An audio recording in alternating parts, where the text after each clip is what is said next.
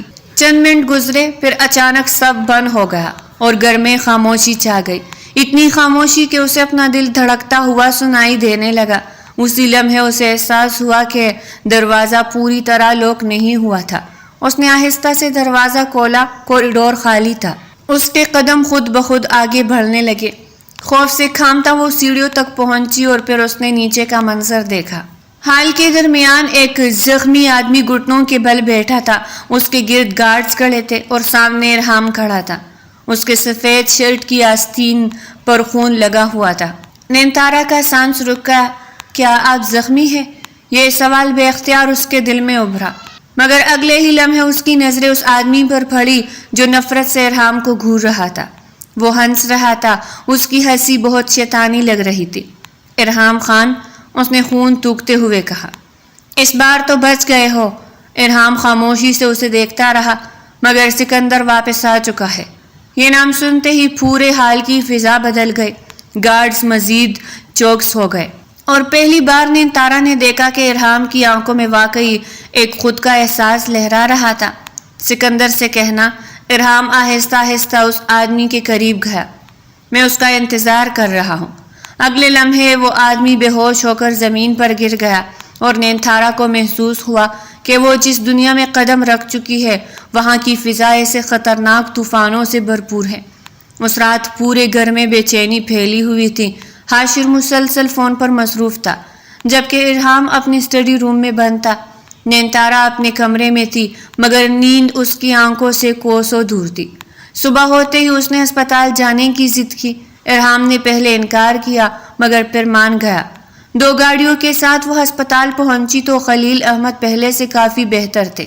اپنے باپ کو مسکراتے دیکھ کر اس کی آنکھوں میں آنسو آ گئے۔ بابا آپ ٹھیک ہے نا؟ خلیل احمد نے محبت سے اس کا ہاتھ تھام لیا۔ الحمدللہ بیٹا، اللہ نے نئی زندگی دے دی۔ نینتارا نے نظریں جھکا لی۔ اسے لگا اگر وہ مزید نظریں اٹھائے رکھے گی تو اس کے بابا کو علم ہو جائے گا، اور اگر بابا کو معلوم ہو جاتا کہ اس نئی زندگی کی قیمت کیا ادا کی گئی ہے تو اس سے آگے وہ نہ سوچ سکی۔ اس کا دل عجیب درد سے بھر گیا۔ اسی دوران دروازہ کھلا۔ غفران اندر داخل ہوا۔ نینتارا کے چہرے کا رنگ بدل گیا۔ غفران کی نظریں سیدھی اس پر جمی ہوئی تھی۔ صاف ظاہر تھا کہ وہ غصے میں ہے۔ مجھے تم سے بات کرنی ہے۔ اس کا لہجہ غیر معمولی حد تک سنجیدہ تھا۔ نینتارا سمجھ گئی کہ کچھ نہ کچھ ضرور ہو چکا ہے۔ چند منٹ بعد دونوں ہسپتال کے لان میں کھڑے تھے۔ کون ہے ارحام خان؟ غفران کے سوال پر نینتارا کا دل دھک سے رہ گیا۔ وہ خاموش رہی۔ میں پوچھ رہا ہوں کون ہے وہ؟ غفران کی آواز بلند ہو گئی۔ اور تم اس کے ساتھ کیوں رہ رہی ہو؟ نینتارا نے آنکھیں بند کر لی۔ آخرکار وہ لمحہ آ ہی گیا تھا جس کا اسے بہت ڈر تھا۔ بابا کے علاج کے لیے، وہ انگلیاں مروڑتے بولے۔ غفران چند لمحے اسے سمجھ ہی نہ سکا کیا مطلب، اور پھر نینتارا نے اسے سب کچھ بتا دیا۔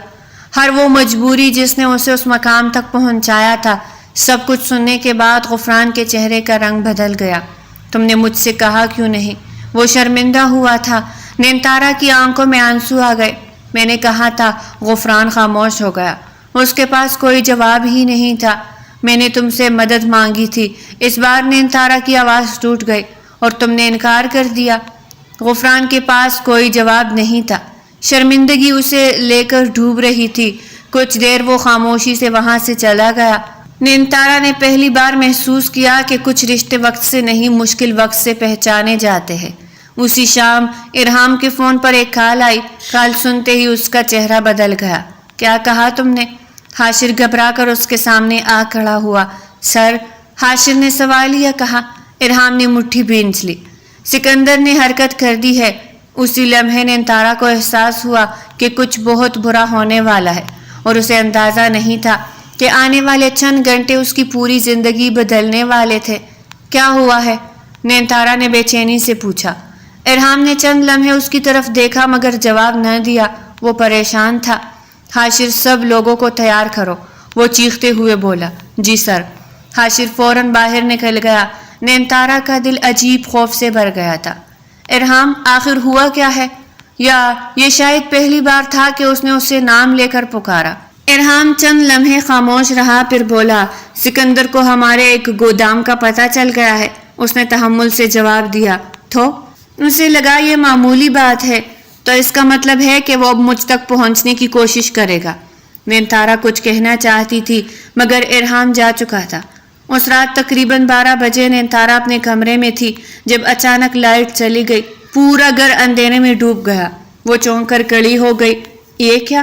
اس کا جملہ مکمل بھی نہ ہوا تھا کہ پیچھے سے کسی نے اس کے منہ پر ہاتھ رکھ دیا۔ نینتارا کی چیخ گلے میں ہی دب گئی۔ آواز مت نکالنا۔ ایک اجنبی مرد کی آواز اس کے کانوں میں پڑی۔ اس کا دل بری طرح دھڑکنے لگا۔ اس نے خود چھڑانے کی کوشش کی مگر 2 آدمیوں نے اسے مضبوطی سے پکڑ لیا۔ چند لمحوں بعد وہ بے ہوش ہو چکی تھی۔ جب اسے ہوش آیا تو اس کے ہاتھ بندھے ہوئے تھے۔ چاروں طرف ویرانی تھی۔ سامنے ایک کرسی پر ایک شخص بیٹھا تھا۔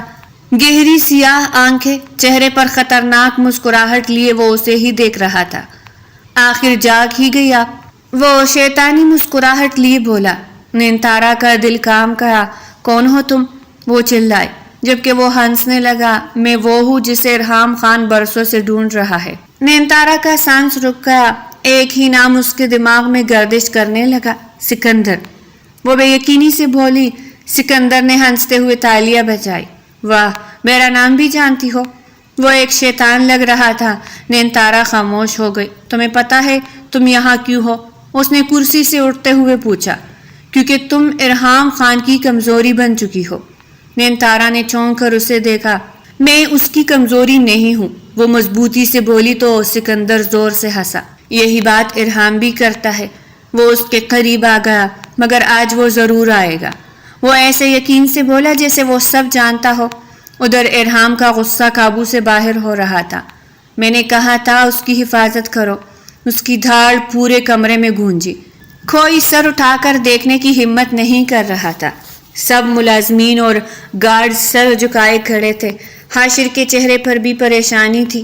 سر، ہمارے آدمیوں نے لوکیشن ٹریس کر لی۔ ارحام فوراً اس کی طرف مڑا۔ کہاں ہے؟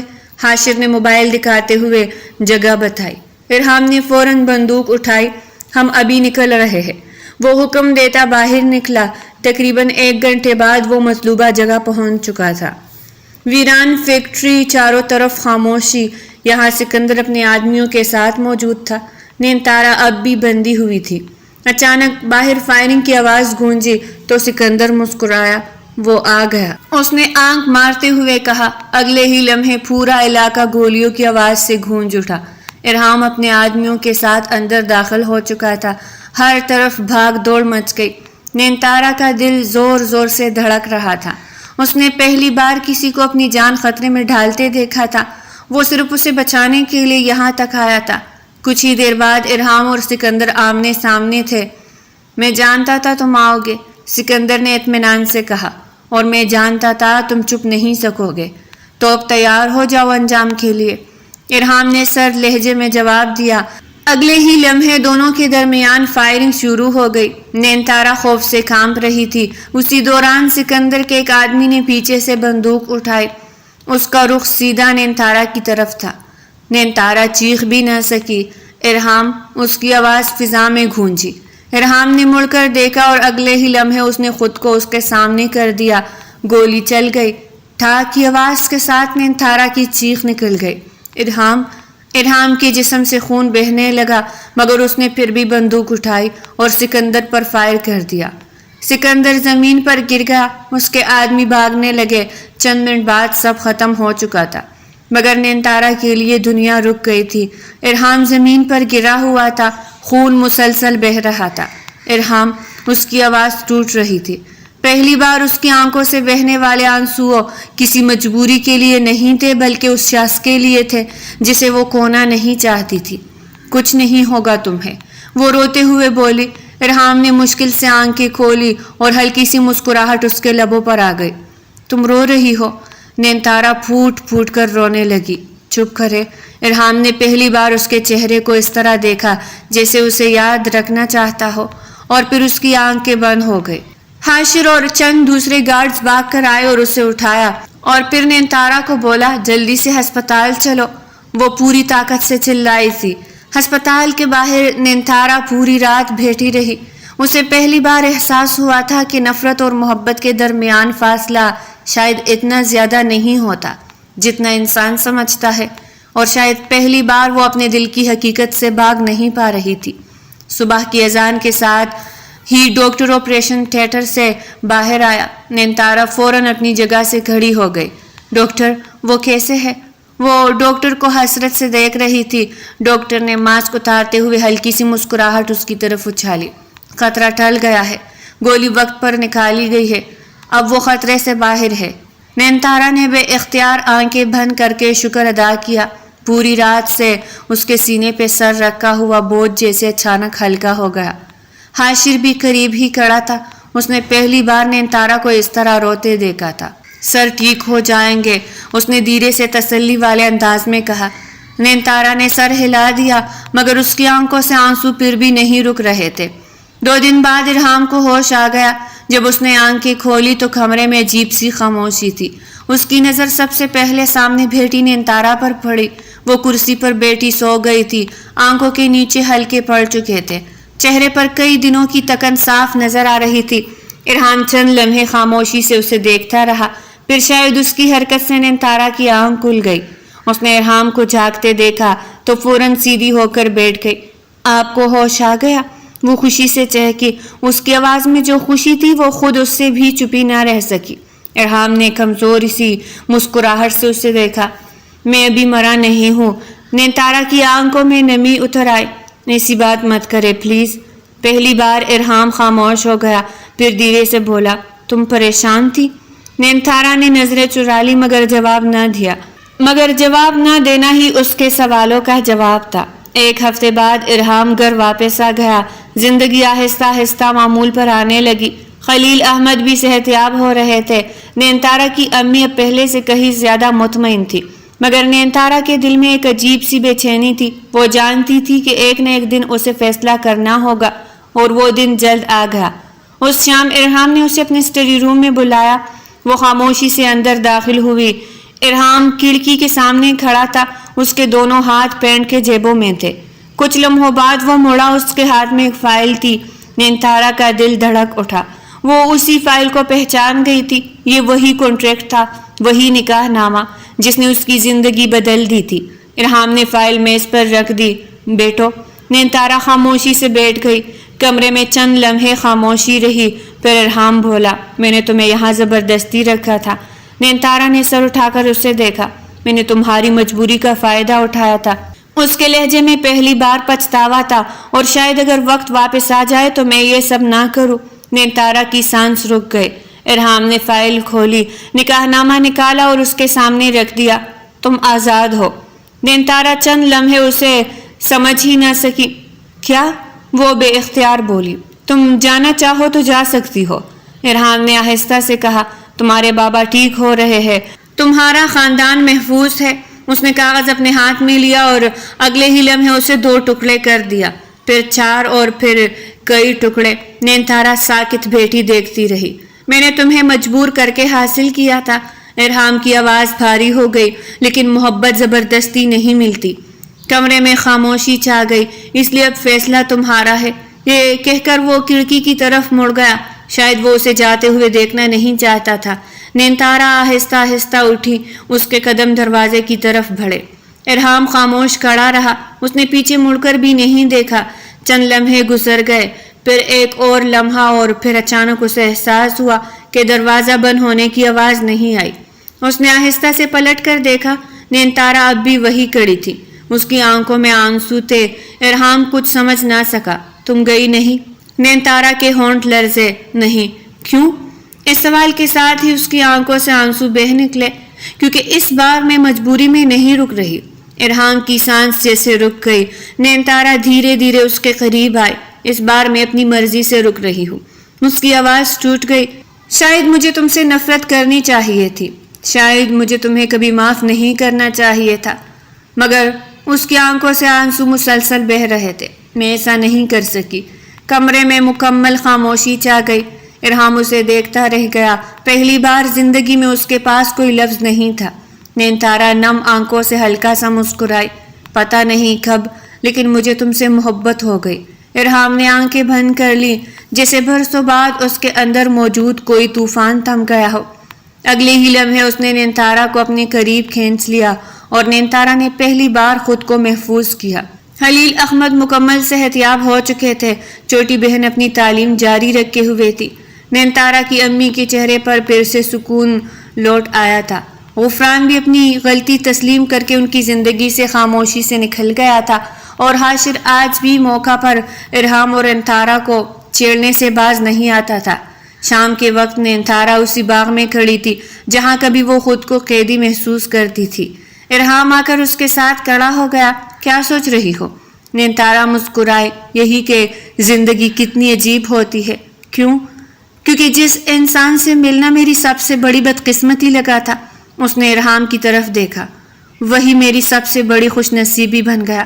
ارحام ہلکا سا مسکرایا، اور ڈوبتے سورج کی سنہری روشنی میں دونوں ایک دوسرے کے ساتھ کھڑے رہے۔